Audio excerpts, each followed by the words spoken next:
SPUFalcons.com. Here with Gillian Edgar after the Husky Open.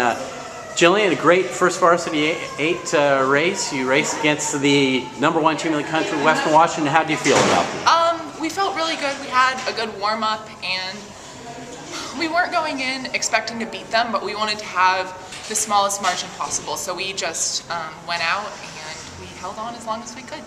Really tight race early on. Can you describe what happened? Yeah, so we went out, our start was about even, and we started taking seats on them, and we were probably 1 seat ahead until 500 left. So they pulled ahead with 500 to go, and yeah.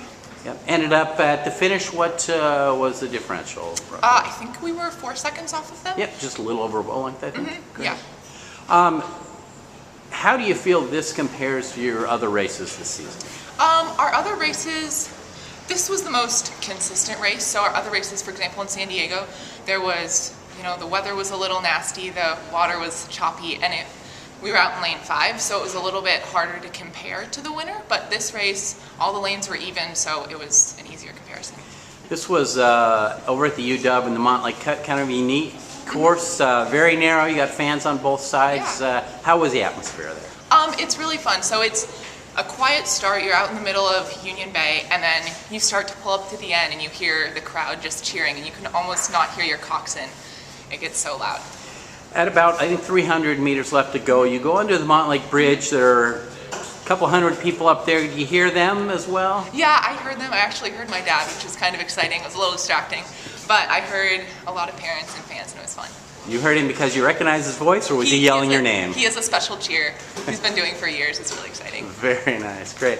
Well, now, still you got to now prepare again next week, Covered Bridge Regatta, but what kind of momentum does this give you going into it? We just have a lot of positive energy. We're really motivated, and I think it'll just give us a great momentum into this week with training. Great. Tell us a little bit about yourself. Where are you from? I'm actually from Queen Anne. Yes, closest member here. So yeah. If you were to get in your car at your house, how long would it take you to drive to the boathouse? 3 minutes. Very nice. And what about if you walked? It's probably like 18-minute walk. Very nice. Not that I time it. And why did you decide to come to Seattle Pacific? I could have gone anywhere in the country, and so I started looking around, and I was like, I'm not going to go to SPU, because I've grown up, I went to the church here that's on campus. But then I started looking around, and I took a tour here, and I really loved the atmosphere and then the small school, so I decided to stay here. Great. And what got you into rowing?